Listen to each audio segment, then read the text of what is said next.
England, 1888. Hundreds of large-scale manufacturing plants had opened during this period of tremendous industrial growth. And many women served as unskilled laborers, working in terrible conditions for very little money. The trade unions of the day weren't interested in the plight of these unskilled workers. Conditions at the Bryant and May match factory were particularly appalling, where women worked as many as 14 hours a day, suffering from exposure to toxic chemicals. But as miserable as many of them were, none openly protested. Then, one day, an unassuming woman in proper dress with swept-back hair walked in. Her name was Annie Besant. In Victorian England, she was known as Red Annie. I mean, she was there on the barricades. She was passionate for the rights of women. She was passionate about labor conditions. She was passionate about child labor. Besant's involvement with the Match Girls produced a 3-week strike that forever changed the labor movement in England. Never before had unskilled workers organized a strike against management. For many, this success would have marked a pinnacle of their career. For Annie Besant, it was just one step in a lifelong quest that took her from the factory floor to the temples of India and into the depths of religious mysticism. Her deepest convictions related to making a difference in the world. She felt that it was her highest calling to be of service to humanity. She always was someone who carved her own course and very much created her own destiny. Her sense of compassion was strong. During her long career as an activist, social reformer, and religious nonconformist, Annie Besant sacrificed her family, risked her reputation, and even lost her freedom. She was motivated by a desire for spiritual fulfillment, a quest that compelled her to reinvent herself in both rewarding and surprising ways.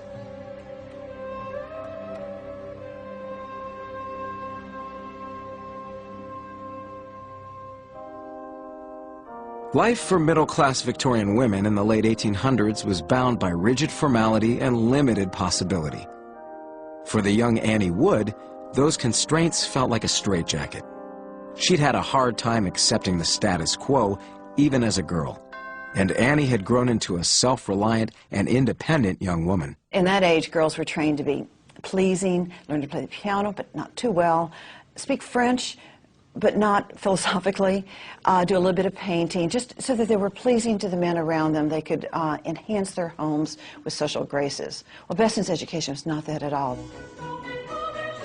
Reading on her own in a friend's library, Annie was a self-made intellectual. She loved the classics and history, and she was particularly drawn to theology and religious ritual. She saw religion as a path to help end the world's suffering. She couldn't be a minister herself. That was not allowed for women. And so she took then the best choice she could, which was a disastrous choice. She married a clergyman. The Reverend Frank Besant, 7 years her senior, was as methodical and austere as his new bride was impulsive and exuberant. Within the first week of the marriage, it was clear as a disaster. She had thought it'd be a great avenue to serve God. She quickly found that it was an avenue to serve tea, which is not what she wanted. I don't think her husband understood her intellectual interests at all. I can imagine him coming home in the afternoon and finding Annie Besant that she's been reading all day and she hasn't done the dishes or cleaned the house, and he's angry, you know, why aren't you being a proper wife? In fact, Frank Besant was a bad-tempered man. Frustrated with his strong-willed wife, he at times struck her, even while she was pregnant. For 4 years, Annie struggled against depression and tried to be a proper wife and mother. But a family illness served as a turning point and brought about a crisis of faith. Her baby daughter Mabel came down with whooping cough, a deadly illness. And all she could do is hold the baby. She starts asking herself the question, well, why would a God, the Christian God, who is all-powerful, who is all-loving and all-good, why would a God like that let a little baby suffer like this? And fortunately, her daughter got well. but it really started her theological questioning. The more Besant examined church dogma, the greater her doubts became. For Besant, the church she had so loved as a young girl now seemed only a source of hypocrisy, an empty ritual. She had lost her faith. I do not believe in God. My mind finds no grounds on which to build up a reasonable faith. My conscience rebels against the injustice, the cruelty, the inequality which surround me on every side. She felt that she was no longer a Christian. She could not take communion. Now, of course, her husband was an Anglican priest. She's sitting there on the front row as a clergyman's wife. Then, time for communion, and she dramatically stands up and walks out and embarrasses him, and he then gives her an ultimatum. Say, you conform or you leave. For a woman to abandon her husband in Victorian England was unthinkable. But despite the difficulties this choice presented, Besant's strong convictions left her with no alternative. At that period, a woman belonged to her husband, and she had no property of her own, could own no property of her own, even. In 1873, at the age of 26, Annie Besant moved to London and left her son Digby with her husband. Everything was arranged. I found myself guardian of my little daughter and possessor of a small monthly income sufficient for respectable starvation. I think of all the things she did, this is the point at which she showed her greatest courage. This is what now demarcates her from most Victorian women, some of whom were in unhappy marriages, who simply suffered and found other avenues or managed to cope. Besant was not one to cope, she was one to rebel. London in the late 19th century had become a mecca for those, like Annie Besant, who rejected the status quo. They condemned materialism, they opposed the expanding British colonial empire, and they supported women's rights. They were the radicals and intellectuals of their day, and it didn't take long for Besant to find her place among them. Educated and eloquent, Besant quickly became a popular lecturer and writer. Here you have a woman who, horror of horrors, is an atheist, but also speaking in public. People used to throw things at her in her lectures. Many women are driven into bitterness because their ambition is thwarted at every step. In their eager longing for a fuller life, they are forced back and crushed. She found herself intoxicated by the excitement of standing before a crowd. Everyone, even people who later couldn't stand her, always acknowledged that her oratory was quite extraordinary. She could weave a spell over an audience. And one could make a living at that in late Victorian England. Unlike many other reformers of the day, Besant did not curb her tactics to appeal to so-called decent society. Instead, she took a step in the opposite direction. She spoke out on the most taboo subject of all, birth control. In Victorian England in the 1870s, it was against the law to speak or publish anything related to birth control. It was considered obscene. Besant knew full well how inflammatory the subject was. She'd been warned that she was risking both arrest and the custody of her daughter Mabel. But she decided that drawing attention to this issue was worth the risk. In 1877, Besant and a colleague distributed a booklet promoting female contraception. In it, they argued that with more mouths to feed, the poor were less likely to improve their standard of living. We think it more moral to prevent conception of children than, after they are born, to murder them by want of food, air, and clothing. She avoided a prison sentence, but Besant's extremist colleagues felt that she had gone too far. This confirmed in the minds of many that Besant was someone you don't want to be associated with, that she is too radical, but also too immoral. Besant's estranged husband agreed. He used the pamphlet as evidence that Besant was an unfit mother who promoted what was termed indecent and obscene material. After a highly publicized custody hearing, the court ruled in her husband's favor. Besant now resigned herself to the loss of both of her young children. Ironically, in an attempt to aid poor families, she had lost her own.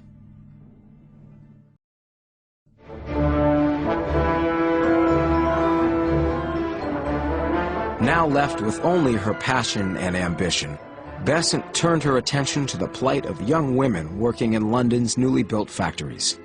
Dangerously overcrowded and poorly ventilated, many women lost limbs and their lives to these machines. At the Bryant and May match factory, the chemicals used were deadly, and many employees grew sick and died from bone cancer. Who cares for the fate of these white wage slaves? Born in slums, driven to work while still children. Who cares if they die or go on the streets, provided only that the Bryant and May shareholders get their 23%. Besant's outrage led her to action. In 1888, she helped organize these young women in a strike against Bryant and May. And after 3 weeks of picketing, the company gave in to Besant's demands.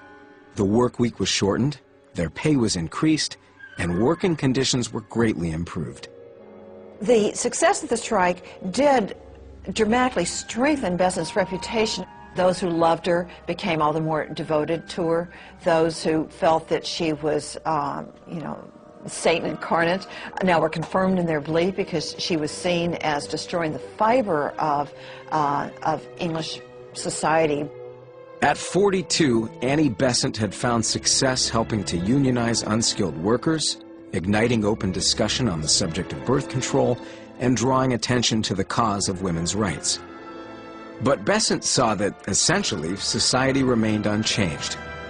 Ultimately, she wanted to address the root of all human suffering, and she needed a more transcendent path, one that fulfilled the needs of the soul as well as the body. Annie Besant didn't know that her search was about to come to an end. To an unlikely rebel came an unlikely prophet. Madame Helena Petrovna Blavatsky was a Russian aristocrat who abandoned her husband, smoked cigars, and cursed openly. Like Annie Besant, Madame Blavatsky was a woman of extremes. People either really loved her because there was something very endearing about her, or they hated her because she could also be very abrupt and fierce. Madame Blavatsky was more than just a maverick. She was really a threat, I believe, in a lot of ways.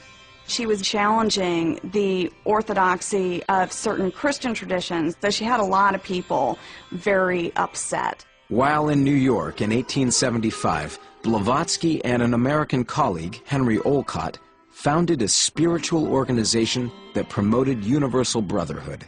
They believed that all religions, philosophies, and even science could serve as paths towards truth. They called it the Theosophical Society, meaning the divine wisdom of God.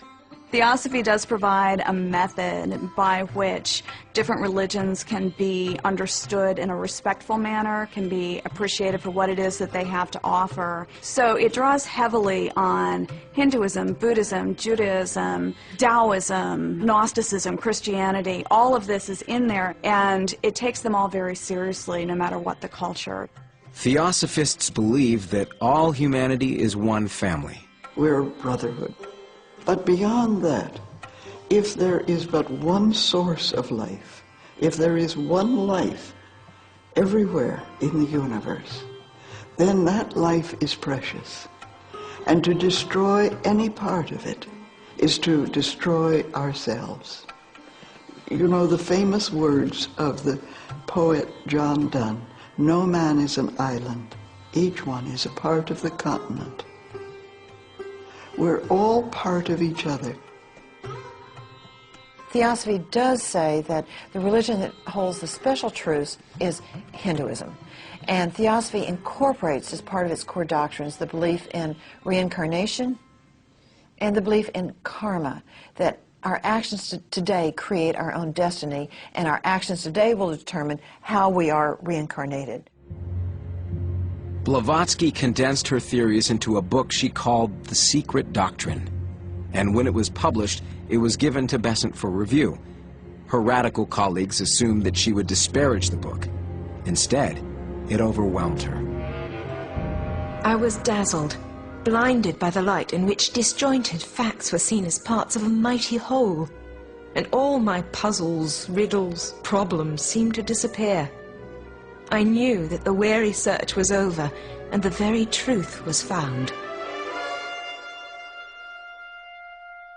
I think that she found those answers to the questions that she was asking about what really is the source of suffering and what really is the path out of suffering beyond just addressing the physical needs of people. To the shock of her friends, Besant eagerly sought out a meeting with Madame Blavatsky. When Besant met her, she got caught up in sort of the aura of Blavatsky and fell at her feet. She said she felt like a wild animal that has now been tamed. Once again, Annie Besant reinvented herself. She retreated from her commitments, drifted away from her activist colleagues, and devoted herself to theosophy. Having spent 15 years dedicated to improving the working and living conditions of the poor in England, Besant now abandoned this cause, and in 1894, she moved to India. In her idealized image of the East, Besant believed she had found a culture that stressed spiritual growth rather than material gain. India is the mother of religion. In her are combined science and religion in perfect harmony, and that is the Hindu religion, and it is India that shall be again the spiritual mother of the world. She spoke about India in a way that almost sounded like she had been there earlier, and she did come to believe that she had actually been Indian in earlier lives, and it was a bad karma made her British, and that in later lives she would be reborn as an Indian because of her good works in this world. But for her, India was the other, completely different from Britain. Besant's skills as both orator and organizer drew thousands of new members to Theosophy. Every year, spiritual adventurers from around the world flocked to hear Besant's message. It is said that wherever she traveled, she spoke without a note, and she could grasp people. She could really take hold of people. There was a passion in her. But in Besant's calling as a theosophist, she didn't totally abandon her activist roots. In particular, her passion for India carried over to the welfare of its people. During India's prolonged fight for independence from Britain, Besant became one of the few English champions for Indian Home Rule. As a result, she once again paid a high price for her beliefs. The British government jailed Besant for over 3 months. She was a woman who had to have a cause, I think. And that cause of Indian independence, she had a wonderful vision for it. I think she felt that India must reclaim its proper place in the whole family of nations. This made her extraordinarily popular with Indian nationalists. Here she was, a white British woman, but now she becomes Mother Besant, and truly the representative of Indian nationalism. In the early 20th century, tensions were mounting between the nations of Europe. The world appeared headed in a dangerous direction, towards war. And in times of great anxiety, spiritual communities often search for deliverance. In 1908, a rumor began to spread among theosophists. A powerful spiritual messenger was coming. It had been foretold that there would be a new world teacher, a new Messiah, some person who would lead the world out of darkness. This was in the lineage and the tradition of the Christ, the Buddha, Krishna, Muhammad, great religious teachers who come at a time of darkness, who are able to help people through a deepened sense of what is important in life. One afternoon in 1909, on a beach near Madras, India, a colleague of Besant's, Charles Leadbeater, spotted a group of young boys. It was believed that Leadbeater was clairvoyant, that he was capable of reading a person's spiritual energy. And there was one boy who stood out from the rest. He saw in this young boy on the Bay of Bengal something that was very different from others. He saw a child with an aura that was very beautiful, and as he said later, had no hint of selfishness.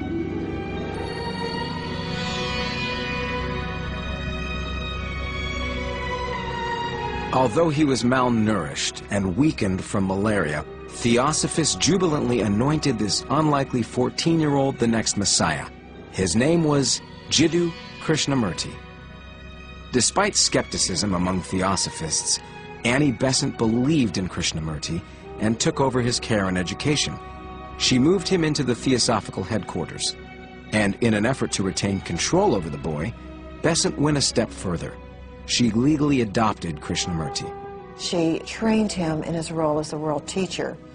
Interestingly, her training incorporated that he would have spiritual development, but she also wanted him to be trained as a proper English gentleman. She wanted him to go to Oxford, because how could the world teacher actually not go to Oxford? She wanted him to learn to eat with utensils. She wanted him to dress more in Western clothes. For 10 years, Annie Besant groomed Krishnamurti. Finally, in 1921, she decided it was time for him to assume his rightful place. People throughout the world are seeking comfort, but not understanding. Krishnamurti had grown into a capable, handsome, and charismatic young man. And like his adoptive mother, he spoke forcefully, simply, and passionately.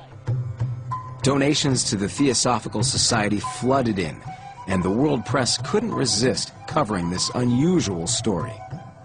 The expectation of a Messiah always generates that excitement historically.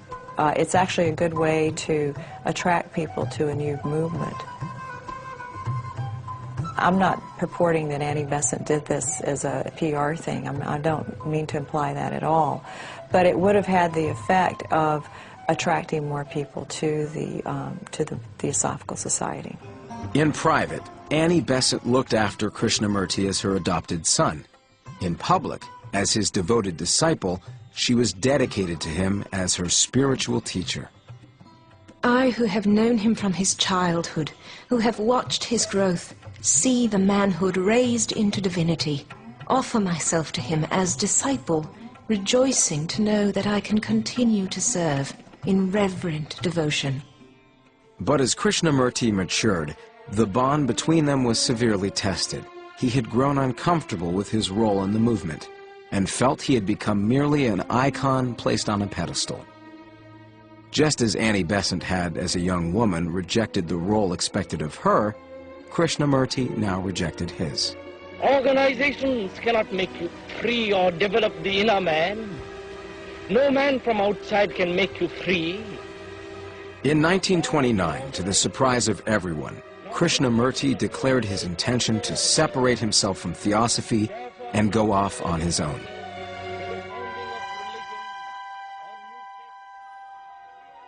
Thousands of Theosophists who had come to depend on Krishnamurti's spiritual guidance were left on their own and devastated.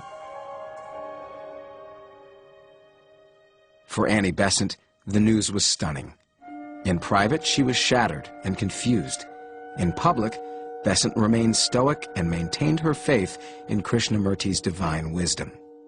I'm told by someone who was present that her immediate reaction was, "But you're my teacher, I will follow you." And he said, "No, you must stay with the society. You're the president. You do not leave." Annie Besant listened, and she disagreed with him on a few points, but she also said that he now was her spiritual superior, and that when he was teaching something that she didn't understand, she would just sort of hold that and hope to grow into understanding at a later point. But she certainly considered him to be the world teacher for the rest of her life until her death. Journeying from vicar's wife to spiritual leader, Annie Besant lived courageously and passionately. She brought attention to the working conditions of the poor, and she spoke out on such radical issues as birth control, Indian nationalism, and the brotherhood of man. The common thread was her compulsion to end the world's suffering and to seek spiritual enlightenment. She actually wanted to change the world. I mean, she wanted to change society. She looked around and saw that a lot of people suffered. There's a lot of injustice. The powerful dominate the weak, and she wanted to alleviate that suffering. Bess's greatest strength was her absolute courage. She was ready to defy authority and take the consequences, but she had the courage of her convictions. In 1933, at the age of 85, Annie Besant died at the Theosophical headquarters in India. She asked that her grave be marked with the epitaph, "She tried to follow the truth."